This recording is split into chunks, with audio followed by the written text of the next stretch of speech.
song that Roma just sung is also called 1600 Pennsylvania.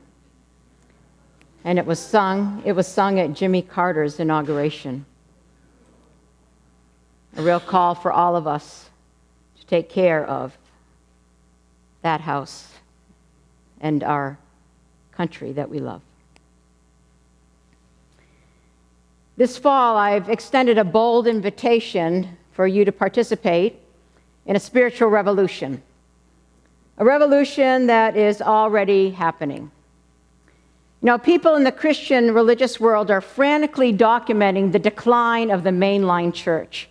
They're searching for reasons, they're offering fixes, but the decline may be the wrong focus. In fact, the right focus may be what is going on with a shift in the concept of God that most churches haven't caught up with yet. Well, you know what? Google hasn't caught up with it yet either. In fact, when I did a search, just putting in the word God in Google Images, about 6 out of the first 8 images that come up are an old white man with a beard, awkwardly perched on a cloud. No offense to old men with white beards in the congregation.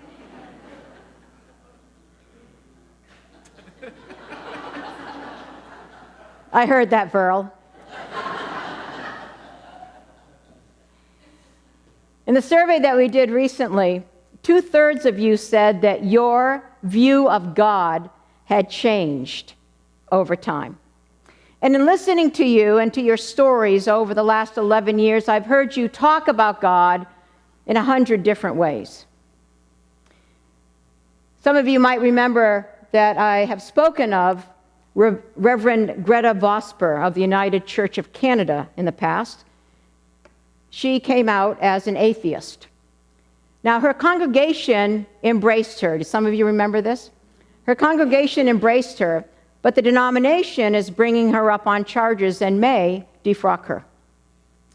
Now, in an open letter to the United Church of Canada, Bishop Jack Spong, one of the progenitors of progressive Christianity here in the U.S., rebukes the denomination from straying, in his opinion, from their openness and forward thinking of what a church might be in the future. He says, Greta is not in an ivory tower, but in a congregation of real people who are trying to make sense out of their Christian faith without twisting their 21st century minds into a first century pretzel. Right? And he says, I don't believe that Greta is saying, I don't believe in God. What she is saying is that the theistic definition of God is no longer operative for her. We know, all of us, that humanism, agnosticism, atheism, post-theism, spiritual but not religious, the nuns, not the N-U-N, they're on the decline, but the N-O-N-E-S nuns are on the rise. Why? Because, as you might have seen the banner outside, people believe, but they believe differently than they once did. So instead of reacting to that, how about we listen?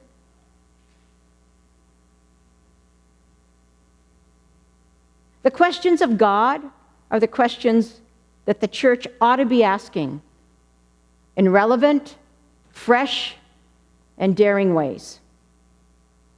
Why? Because it matters. It matters. Our understanding of God is reflected in how we care for the world and how we treat each other. Now, it might seem counterintuitive, but to re-image God, or our concept of God, let's go back a few millennia and glean some ancient wisdom. So Jacob was the grandson of Abraham, and he begins a journey from the known to the unknown. He comes from a certain place, and he stays there for the night. And he's so tired, he decides to sleep there.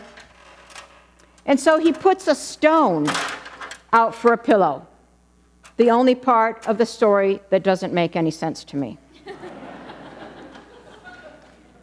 So, now that you're 40, you can do this.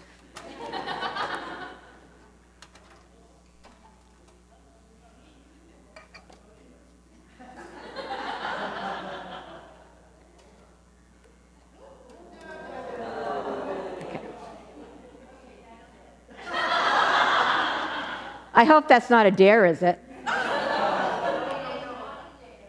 All right. Have I got your attention? Okay, good. Yeah, you can sit down. No, it's fine. It's really fine. So, Jacob dreamed of a ladder reaching from earth to heaven. And on this ladder, Jacob saw angels ascending and descending. Now, this image has been, in our collective religious psyche, has been a central metaphor, a primary metaphor for our relationship to God. This vertical theology, right? And this theology is based on a three-tier universe. God is in heaven, we are on earth, and then there's the underworld to which we hope we don't go. Right? I mean, how many people were taught that growing up? Basically that. Okay. So the church mediated the space between heaven and earth. The church regulated the holy ladder. You with me? God sent down directions, and if we obeyed, we'd go up eventually. Right? All right. And ministers, higher up on the ladder, okay. Higher up on the ladder than anyone else, gave instruction, and the people listened, they believed, and they complied. Well, clearly that doesn't work in this congregation, but that's okay. Now, this three-tiered universe, heaven above, we're on earth, the underworld, crumbled in the religious academy around World War II. In fact, the famous theologian Karl Barth said that World War II threw a bomb on the theological playground. Now, I would venture that most of us do not believe in a three-tiered universe scientifically. But I don't think that as a whole, we've integrated that spiritually. Sit with that for a minute. We've integrated that in how we think about faith. Conventional theism depends on a three-tiered universe. Diana Butler Bass, in her book Grounded, that we're working on this fall, says this. If you don't hear anything else, hear this. You cannot revive a God for a world that no longer exists. Venerating a God of a vanished world is the very definition of fundamentalisms. Religion that is inflicting pain and violence on millions of people. You cannot revive a God, and you cannot venerate a God for a world that no longer exists. And to do so, think about the fundamentalisms around the world. What are they doing? That very thing. When Jacob has his dream, God repeats to him the words that God said to Abraham. Your offspring, your descendants will be like the dust of the earth. Another translation says, like the grains of the sand. This week I read an article in Utne Reader about the personal cost of computer technologies, excerpted by Christina Cook's book that came out in 2014. She said, I have already mentioned the fact that there are more pieces of online information than there are grains of sand on the earth. And then she makes this statement. Sometime in 2012, God passed the baton to Google. Now, we live in a Google world. open source, not controlled by hierarchy, not controlled by authority. And with deep compassion, I want you to think for a moment of what's going on in the Catholic Church. With deep compassion for the people who have devoted their lives as congregation members to the Catholic Church. And what's happening there is way bigger than a percentage of priests. What's happening there is a whole system built on hierarchy and authority and secrecy. I'm not singling out the Catholic Church because any religious institution can make heinous mistakes. But you hear what I'm pointing to. It's the system that allows things like this to happen and has disillusioned and deeply hurt so many people. But Jacob sees it differently. He sees angels, help me out here, angels ascending and descending.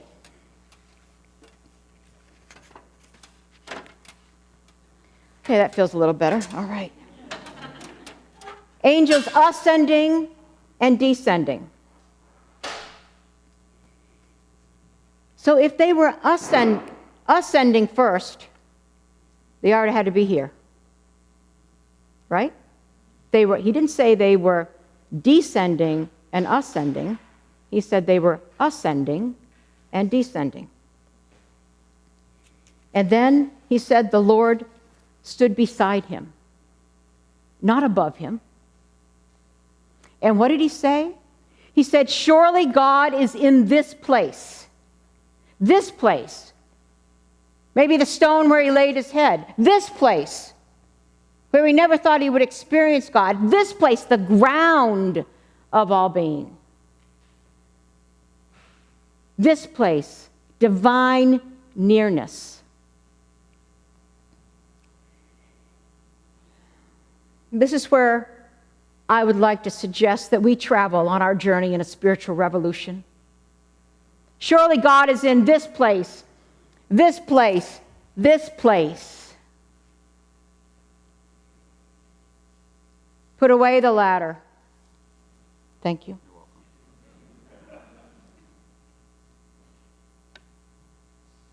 I'm not trying to take away anyone's belief or faith, as if I had the power to do that anyway.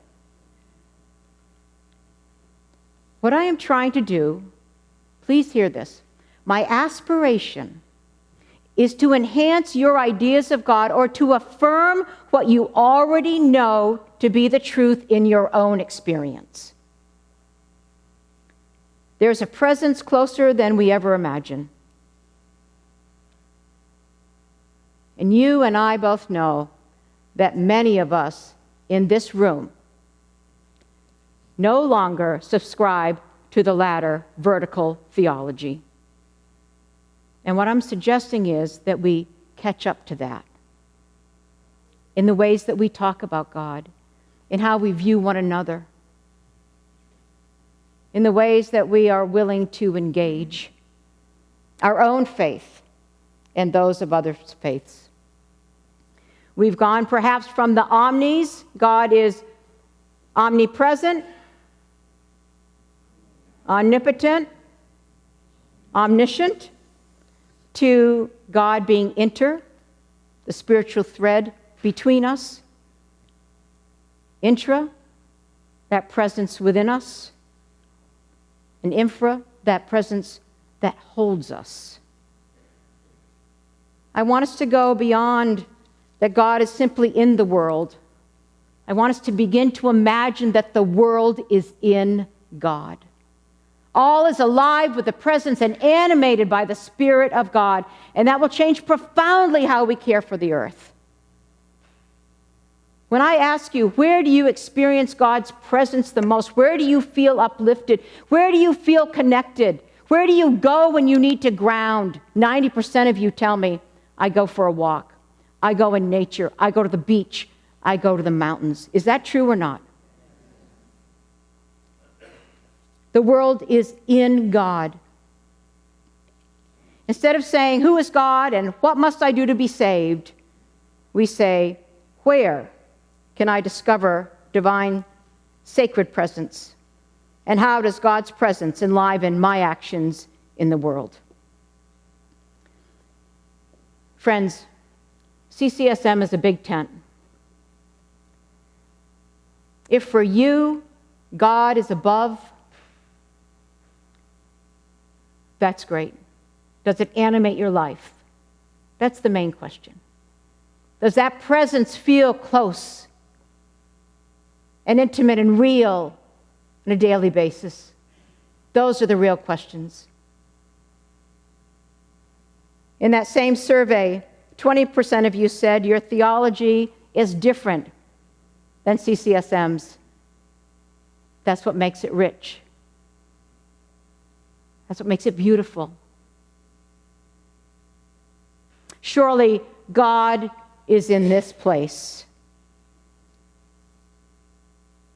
What we need is here. God is the ground and our grounding. And may we joyfully welcome wherever the spiritual revolution takes us. Amen.